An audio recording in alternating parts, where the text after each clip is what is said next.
show is about your life, how to make it better, how to make more from it, how to love deeper, how to share it with others. This journey is about connection to your dreams, with topics centering on love, money, sexuality, and the energy that unites it all. This show will change your life. For years, I've coached people in easy-to-learn skills and have seen incredible changes. I'm here to teach you those skills as a coach and hopefully a new friend. Hi, I'm Kyle. Come along with me as you move along your path of life success.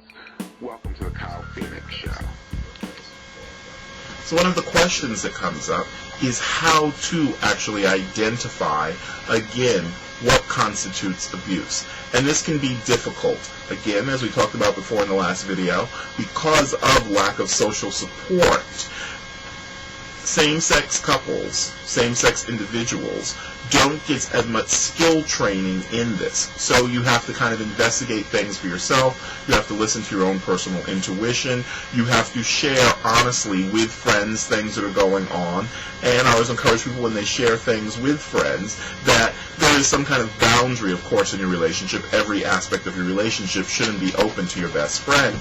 But you should talk about things that are of concern. Is this normal for someone to be this upset? You might actually be involved with someone who has an extremely high temperament that might be different than yours. So their part of the way that they release anger is that they just let it all out. Some people are actually more of seethers, and they need to slowly release it. They need to go off and be by themselves. They need to perhaps perform physical activities, maybe exercise, maybe take a long walk. We all deal with anger differently. Again, this goes back to the whole root thing of he is not you.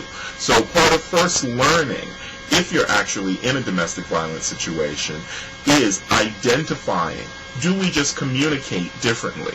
Are you just more of a loud anger person, and I'm just more of a quiet anger person? Once we learn that, then we can go back to the power and control wheel, and let's take a look at that. And as you'll see, sexual violence, physical, so it can either be sexual, which is using coercion or threats, using economic abuse. I control the money, therefore I control you. Using coercion and threats, I told you to do something, this is the way I want it done. Pushing, encouraging, being demanding, doing different things that if you don't do this, I'm going to hurt you. If you don't do this, you're going to be in trouble. This is the wrong thing. That part of coercion and threats comes from control. So anything that behind it has a level of control is what we mean about coercion and threats. Using intimidation, that if someone is physically larger than you, that someone being in a relationship with a man may mean that the man that you're involved with is physically larger than you, may physically weigh more than you, may be more physically active or work out more, and thereby have more musculature. So that's something to also think about, that, just because you're physically smaller doesn't mean that that person has the right to lord their will over you. My way or the highway. I said we're doing it this way because we're going to do it this way, and you don't have an opinion in that, and you're never going to have an opinion in that. Or, I told you that this argument is over right now, and you need to be quiet or else. Part of that is a threat, that's intimidation. Using emotional abuse, that if you do this thing that I don't like, I'm going to shut down and not talk to you. I'm not going to communicate with you. Now, there's a difference between I'm upset and need some time to myself now and communicating that to somebody. Hey, I need a minute with this. I need an hour with this. Why don't you give me a couple of hours? I'm going to be okay, and I'll be able to talk about this, but the way I kind of process things is I need a little bit of time with it. Versus, yes, I understand this is important to you, but I ain't talking about it no more. So that can actually be abusive. Or why are you always whining? Why are you crying? Why does this upset you? Calling different kinds of names, sissy, faggot, all the different words that come out. That's actually emotional abuse. Using isolation. I'm going to leave you. Or, even worse yet, where are you going? Controlling where somebody is at. You can't go out with your friends without me. There should be some natural friendship time that you include other friends, and there should also be some time that you both have separate friends and separate activities to remain interesting, dynamic people within a relationship. Minimizing, denying, and blaming. Oh, your feelings weren't hurt that bad. That's not what I meant. Actually, it's really all your fault. That's minimizing it, that's denying, and that's blaming. Sometimes we need to hear, as we learned in the Imago communication techniques, we need to hear, you know something, I don't understand completely what you feel or what you mean, but I'm going to sit here and I'm going to be a receptor for that. And it may not make complete sense to me, but I want you to know that I value it enough to sit here and try to understand it and try to process it. The far end of that is, am I minimizing your feelings, denying that your feelings exist, denying that any abuse is occurring or that anger is too extreme, and blaming you as the cause of why they get angry and what pushes them to this point. Using children, that we may actually be in a relationship that involves children.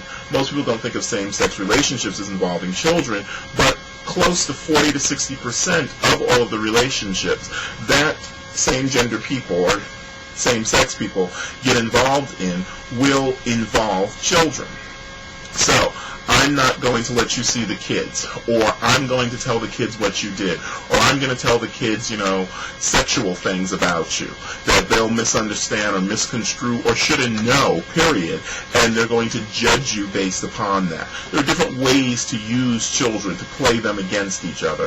If they're part of the argument, hey, what do you think? Do you think mommy or daddy is right? This is what I mean about not being effeminate. Those are different ways that children can be used, and you have to say, hey, it's inappropriate to draw them into this. It's inappropriate for you to use them in this way, and we need to communicate this between ourselves.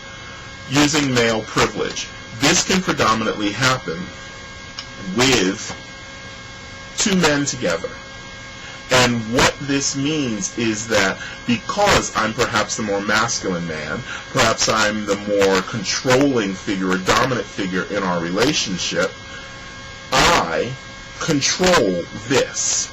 Male privilege is that by the virtue of being male, I am in control. And that because I'm the more dominant partner, I'm more intimidating, I am the man, and therefore. This can also be construed when we look at relationships that involve tops and bottoms. I am the top, therefore I control this relationship, which has nothing at all to do, sexual position has nothing at all to do with masculinity, femininity, manhood, or who's in control of a relationship or equality of a relationship. One of the misnomers about relationships is that they should be 50-50. At times, we're always going to be exchanging back and forth. We're going to be 20-80, maybe if I'm sick and you need to help take care of me. Sometimes we're 60-40, sometimes we're 55-45. But we don't use, I'm the top, therefore I'm always in control.